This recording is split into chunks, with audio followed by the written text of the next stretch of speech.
I've got a bunch of decks beside me. I've got a snoozy, purring kitty cat behind me. Before we get into decks and intentions I've got for August, let's take a look at my boy because he's a cutie patootie.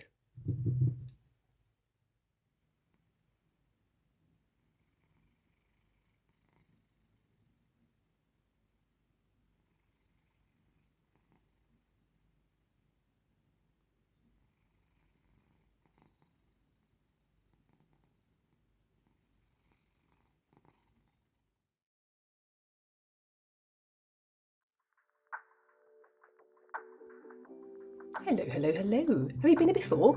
I thought I recognised you. If you're new, welcome to this space. Lovely to have you here. My name is Angel, and today we are doing August decks and intentions. I'm going to make this one a little bit shorter than the last one because that was a long video.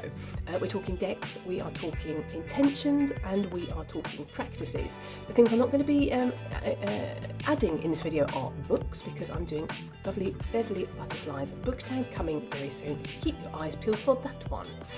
Yes, without further chatting and yaddering, let's get into it. So the theme of August is inner child work. A little bit of a nod to my inner child here with Star Bright. This is a second-hand Funko Pop that I found recently, which I forgot to show in my last video. So this month I'm going to be honouring and definitely honouring my inner child with some content to the channel and even obviously within my own practice.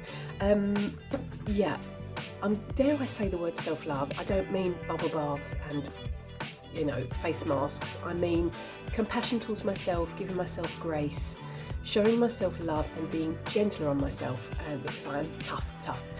So I'm working this month towards listening to my soul and feeding it accordingly. So with that being said, let's get into the first set of decks. And the first set of decks are focusing on the inner child work. Now, I do usually use the Tarot Oneness for child work, but this month I'm feeling really called to use these. Now, disclaimer, I was being called to inner child work even the end of July, and so I have worked with these three already for Dawn Michelle's practice, which I'm going to get into in a wee second. So I know that they work. The artwork may be a bit, questionable if they go together, but I promise you the messages are absolutely amazing, absolutely fantastic. So this is the Wizard of Oz Tarot. This is the Ocean Dreams Oracle, which I got second hand. This is an indie deck, and this is, what's this one called? Curious Travels Tarot deck.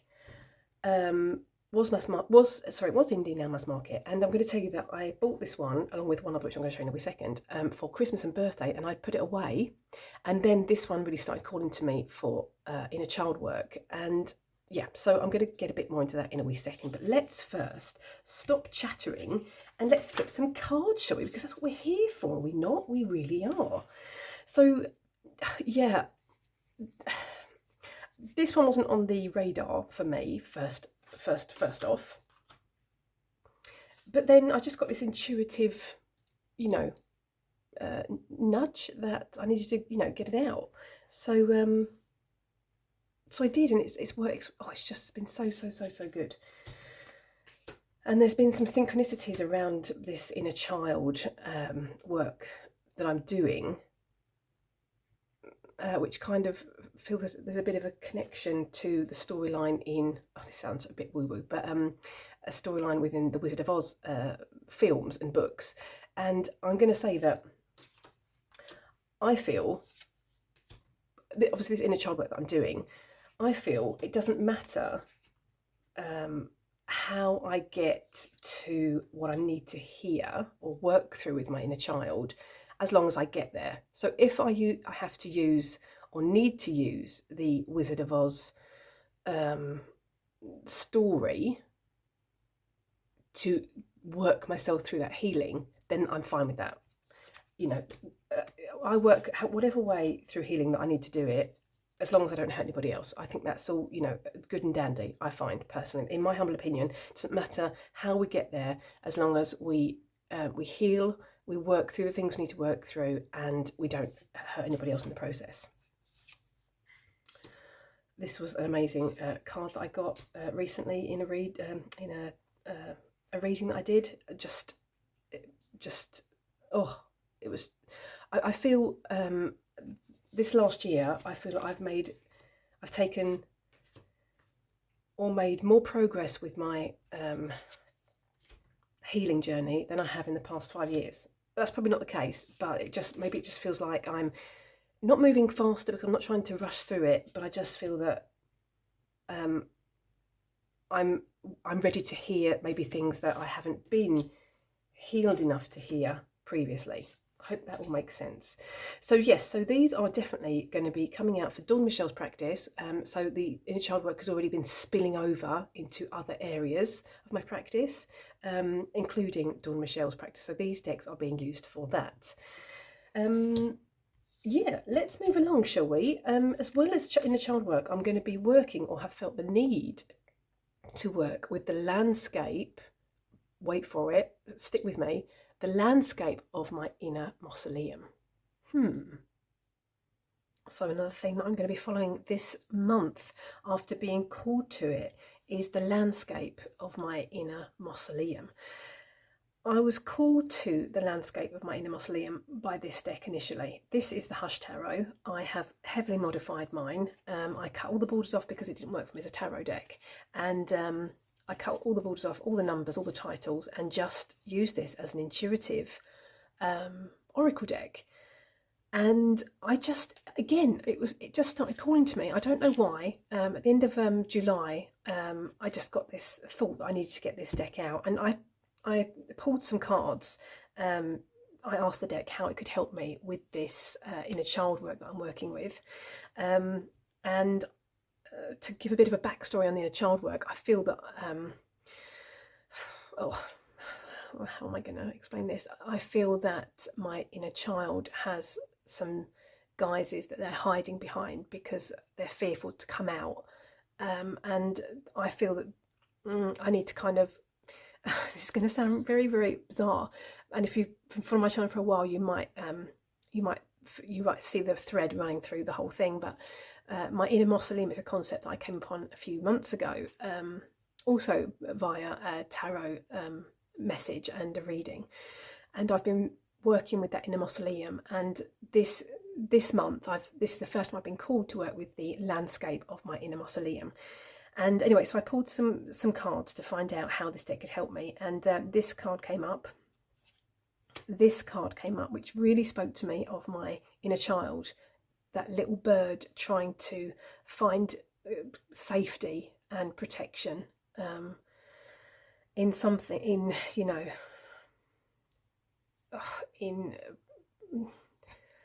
past traumas, or things that should have been laid to rest a long time ago. I also pulled this card, which really speaks to me of the red thread, and you can see this key in the background and these hands like in this praying position. I'm currently working with a card from the Cave of Sybil Oracle. Let me see if I can just grab it here. It's right in front of me, but it's behind a few different things, and this is a card that I'm currently working with as well, in connection with my inner child. And if you notice the hand position, it just really spoke to me of that card. So yes, so that was a card that I picked up or pulled out, and I also pulled these two at the same time. So I'm going to be looking into these past experiences. I just cannot wait to get into it. Anyway, so with that being said, I also decided to pull out the Oak, Ash and Thorn deck, because I've used this previously and it's a very, very gentle deck, and I feel I'm going to need a companion. I need a gentle, kind, compassionate, caring companion to help me in my inner mausoleum landscape. So I thought this would be perfect. And this deck came about completely unexpectedly. I found it actually secondhand on Vinted. It's my first Vinted deck that I've purchased for an amazing price. It's been on my wish list for a long time, and I haven't pushed the buy button. And then I saw it on Vinted, and I was like, oh yeah, I could totally buy that here. So I did, and got it home a couple of days ago. And I just think it's going to really work. I like can I call them strange and bizarre? The strange and bizarre art style that's a little bit off-putting. but I just think it's really going to work. Sorry, that shouldn't be in there. So let's do that, and let's do this. So I don't think it's going to work, but fingers crossed it will. Am I nervous about delving into my inner mausoleum landscape? Yeah, you better believe it. But is it time? Yes, it most definitely is. Is it overdue? It most definitely is. And but I do feel like now I'm ready to do it. I don't think previously I have been ready. And that's come about with a few epiphanies that I had in July, which I'm going to speak about, as mentioned, in the Inner Child Dark Passenger Devil card update video, coming very, very soon. So keep your eye out for that. So yeah, looking forward to these ones. I'm going to take 2 more. Do you have any of these decks? How do you feel about the Hush Tarot? Do you work with it as a tarot deck? I did, and I just did not get along with it. So hence the reason that I turned it into an intuitive oracle. I can't wait. I cannot wait. I'm so looking forward to these. Okay, last one. So yeah, there we go. So that's my inner mausoleum landscape theme. Are you confused yet? Don't worry. We're going to move on to something that's a bit less woo and a bit more, I don't know, normal. Is there such a thing? So back at the end of July, I felt really called to my inner mausoleum. I got the call from my inner mausoleum, and previously I had connected with my inner mausoleum using the Bohemian Gothic tarot. So I decided to pull that forward and create a story around some card draws that I pulled, and I decided to use this random journal that I had in my stash for that. Now I really wanted to decorate this journal to match my previous Bohemian Gothic tarot journal, so that's what you'll see me doing here. Now, I initially used the Bohemian Gothic Tarot back in December for Kelly Bear's Practice Tarot Advent project, and unbeknown to me, my inner mausoleum was like shouting at me through that deck and through the messages of the month of December. So I really decided that once I felt that call again to my inner mausoleum and this shadow work, I decided I needed to get that one back out again. And what I really enjoyed with Kelly Bear's Practice was creating stories that really led to some major epiphanies concerning my inner mausoleum. Now, when I speak about my inner mausoleum, this wasn't a concept that I came upon consciously. It was just something that came through in the cards, and it just made sense to me. And as I mentioned earlier with the Wizard of Oz references to my inner child work, I find, or I believe, that as long as the concept gets us through the healing, it doesn't matter how we do it, as long as we're not harming anybody else. So when the inner mausoleum concept came through to me, it just made sense to me. If you'd like me to do any videos on how I work with my inner mausoleum, I could go into the basics, and I can explain what I do. I'm not saying it's correct, but it works for me, and that's the most important thing.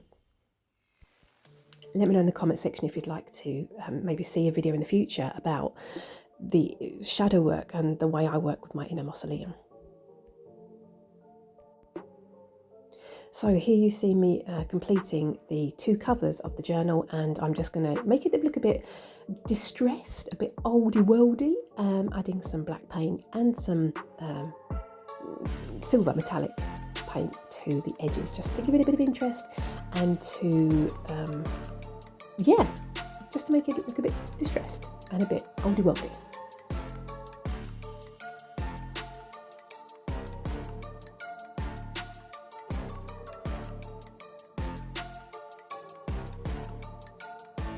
So let's see how this beauty turned out, shall we? And here we go. Here's the final finished product. It works. It works. We've got a bit of a ribbon going on here, and I kept the inside, and I've still got obviously pages to write in and to create the stories.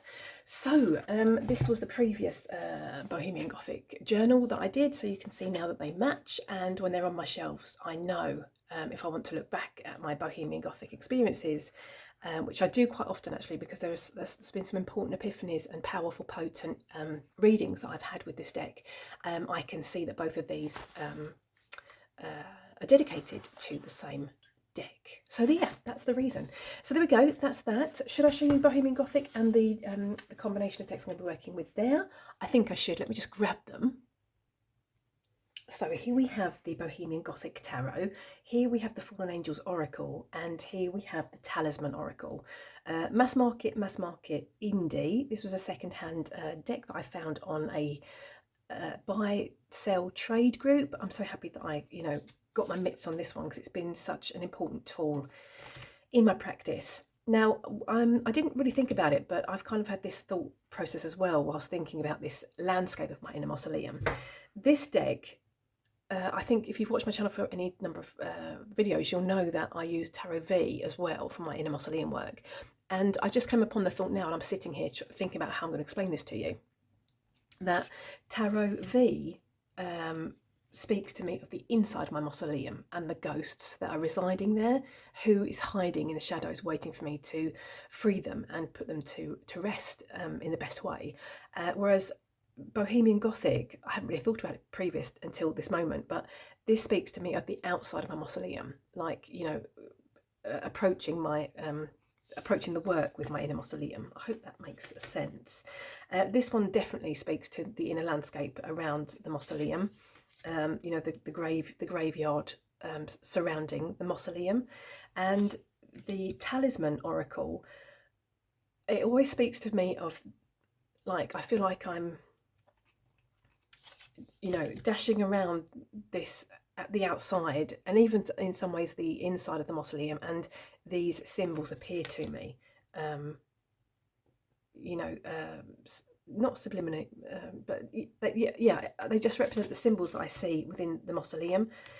It all sounds very bizarre. I do appreciate that, but if you would like me to try and make some kind of video to explain the tools that I use, because I do use, if you've also watched my previous videos about my shadow work, the inner mausoleum work, I have used like a Cluedo board as well.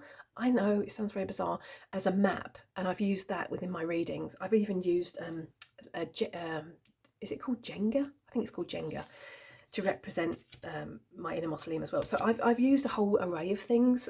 It all sounds very bizarre. I do appreciate that. But as mentioned, as long as it works, what does it matter?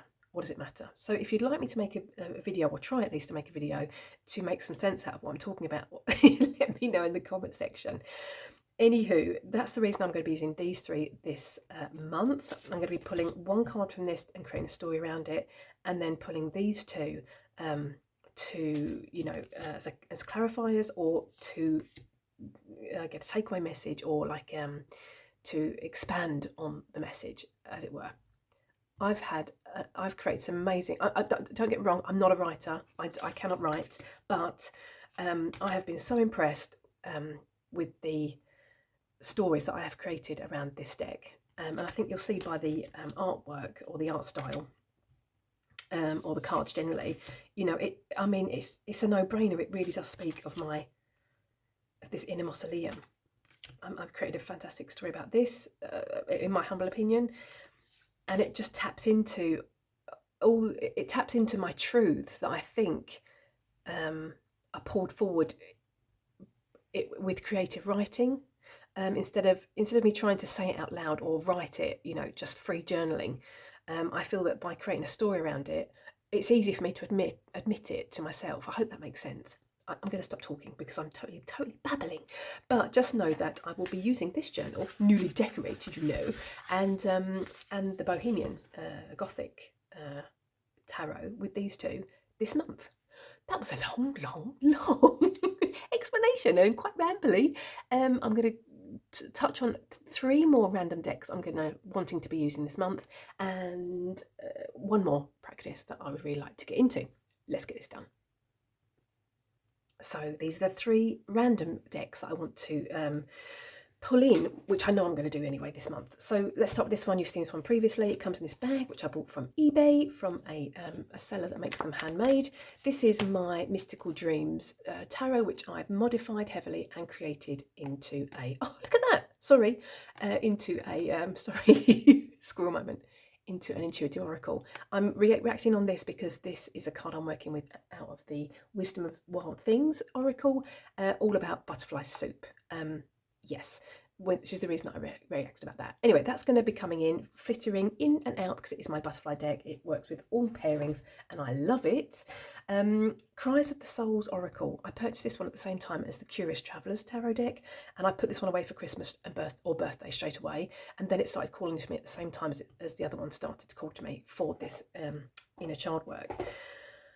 This deck is so powerful. It's a mass market deck, sorry. I'm going to remove the gilding because this is quite scratchy. That's a bit of a down point of this deck. But apart from that, this deck is absolutely fantastic. The artwork is quite, I'm going to say simple. I don't mean that in a negative way. Keywords are fantastic. The guidebook is absolutely amazing. I think you might have heard me mention a little bit earlier in the video about my Dark Passenger. This is the deck that my Dark Passenger came through on, and that just like that resonated with me so much. It like rang a bell, and that's where this inner child work came from. That I feel this inner child is hiding behind these disguises for safety. I'm going to get more into that in another video, but just know that this deck is going to be coming out this month for this inner Mausoleum landscape work and even inner child work. It's so powerful. The guidebook is absolutely amazing. Can I just show you the guidebook very quickly? Where did I put it? It's here. Sorry to keep you waiting. I wasn't going to show you, but I will now. I'm not going to read it to you, but I will show you this, for instance. I'm not going to read it, but pause, and I'm hoping you can see this. Pause and read if you'd like to. Just the way it's written, it's just so potent. It's so good. Okay, I hope that's in shot, and I hope it's focused, and I hope you can read it. Just know this. I don't tend to recommend decks on my channel, but I'm going to recommend this one if for shadow work, because it's been really so supportive and helpful. It's supportive. It's not the kind of deck that slaps you in the face and then lets you get along with it. This is a deck that really guides you and supports you. It's been so powerful. So this is definitely going to be showing up. Oracle of Novice Witches, this came in last month, I think. I hope that's in shot. Indie deck. No, oh goodness me, Angel, what's going on? It's a mass market deck. And I edged mine from the get-go. And I really fancied bringing this one in because I'd seen a few cards of people that I had accidentally fallen down rabbit holes with. So there was John D in here. There was Alistair Crowley, because obviously I was working with the Thoth and researched into the Thoth. There was also William Blake, who I was kind of falling down a rabbit hole about, and yeah, a few others. So the title of the deck kind of says it all, really. You know, Oracle of Novice Witches. You know, I'm a novice. I'm totally a beginner. I still think I'm a beginner after 5 years, because I feel actually, which is another epiphany I came upon this month, that the more I learn, or the more I read and learn and explore, the less I know. The less I realise I know, and I've got so much more to find out. So, you know, these people that choose, you know, titles, you know, like Green Witch, or, you know, Eclectic Witch, or yeah, whatever. I'm just going to stick to Beginner Witch, because that just totally works for me. I'm forever a newbie. Because I mentioned, the more I learn, the more I realise there is to learn, and the more I realise that I'm just a total noob at this. So yeah, this has been fantastic. I'm going to say I actually really appreciate the guidebook of this one as well. Sorry, I don't want to keep you a long time, because I know your time is precious. I'm just going to show you the guidebook here as well. And can I just say, I actually got this half price online from a real seller. It's not a bootleg or anything. It's a real one, which I was really impressed with. So yes, let's go to Goat. Actually, let me find the Goat card, because this is really interesting as well. I asked this deck how it could help me this month. Sorry, let me just find the Goat card, and how it could help me this month, and taking in mind that my what's the word? My theme, or the thing that I'm really focused on is inner child work and this inner mausoleum work. And this card, I kid you not, like it jumped out and almost like punched me in the stomach. Didn't, not with so much violence, but you catch my drift, right? And I was just like, oh my goodness me, yes. So may I just read it? Because it's just a little bit here, look. It says goat, inner child. In late medieval Europe, the goat was unjustly associated with devil cults. Can I just say, I'm working with the devil card this year, and I feel that this is what has led me to all this healing, and even with the help of my deity, which I feel is in some ways connected to this devil card here. But the animal represents a wildness that we managed to hold on to. It is beloved by the gods of fields, mountains, and woods. Pan was a faun who walked on goat hooves, swayed his horns, and played his flute. The goat helps us reclaim our inner child. It is never truly tamed, in tune with the smells and life outdoors. Therefore, it is also a manifestation of the primitive forces of an individual. The lines between the body and nature are never quite clear. Everything has a soul. Oh, it makes me cry. Honestly, that makes me really... That touches something deep that needs to be looked at and healed, honestly. I was just about to be tough on myself and say, no silliness here, but, I'm not going to do that anymore. So that was totally unexpected. But yes, I'm trying to show myself more grace and be more gentle with myself. And when I feel those emotions kicking in, I used to be, don't be silly and you're fine. Let's get over this. Let's not do this silliness. But I'm not going to do that anymore. I'm going to, let those emotions come forward, because it's healing just to let the tears go, isn't it? We got a bit deep there. That wasn't the meaning. I do apologise. Let's move on to the last practice I would like to get to, if possible. The last practice is I would really like to pull a daily draw with this card, this deck. Sorry, every little thing you do is magic. This is on my list to kind of deep dive this year, and mainly because of the Super Duper guidebook. Now, I am going to work with the guidebook intensely. I think I worked with this one back in May, if memory serves correctly. And oh my goodness me, sorry, this card is stalking me. This actual image. I looked at this deck last week and this image like jumped at me when I shuffled the deck. Oh, sorry, no. Squirrel moment, apologies. Yes, worked with it in May, worked with it with another deck, and this didn't get its time that to shine on its own. So now I want to work with it one card at a time and actually work with the journal. Look at this is beautiful. And I think this is going to be like, very, very helpful. They've got like, it hasn't got an activity for every single card, but quite a few of them. Look at this, inner child self-portrait with the devil. I mean, come on. Yeah, I'm not going to say it feels like a sign, but it does feel like a sign. Let's gather ourselves. We've gone a bit squiffy, and that's just nincompoopery. We were doing so well in this video, weren't we? Sorry, can I just say I'm also feeling really drawn to these kind of mushrooms recently. I'll go more into that in my Dark Passenger Inner Child journal and things that I'm going to talk about in that video. Quite excited, quite nervous. There's a bit of trepidation around this whole practice because I don't know where it's going to lead me. But I think it's the right path that I'm not on. So that's all that matters. I'm going to follow my intuition. That's all I can ask. Listen to my intuition. Listen to my soul.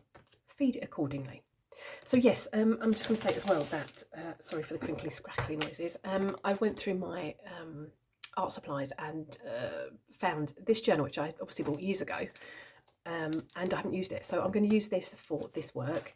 I don't want to create another journal because I've got so many journals on the go, and I really want to focus on the journals that I'm already working with, the other paper bag journals. There's another paper bag journal which I have beside me, which is all about my Dark Passenger, which I'm going to go into in the other video. I'm going to stop teasing you about that video. I'm going to not say anything else. Every time I mention that video in this video, I do hope you've taken like some kind of gulp from your glass, whatever beverage you've had in hand. we're stopping on the tower card because I do love me a good tower card. So yes, that's it. Those are my intentions for August. I'm really looking forward to it. I'm very, very excited. I'm excited to see where the journey takes me. There's also going to be some poppet work, inner child poppet work going on this month. I've already got, my poppet is sitting right here in front of me already with a working going on around it, which I use some freshly picked poppy, what's the thing that holds poppy seeds? When the flower actually falls off. I don't know. I'll put the name on the screen because I don't do flower terms. I use some poppy seeds, which also relates back to the Wizard of Oz, story with the witch in when they're in the field and puppies will put them to sleep. I've been using poppies to put to sleep and to lay to rest. Some things. I'm just going to say some things surrounding my inner child. Anyway, so yes, that's it. And I'm not going to go into any more of what I've done with the puppet working. But yes, that's it. I'm stopping talking. I'm going to thank you so much for you spending some time with me again on this bumpy ride. Please like, subscribe and comment if you'd like to. And otherwise, I'm going to wish you a lovely morning, afternoon, evening, wherever you are. Take care. And I really hope to see you in the next video. Toodaloo.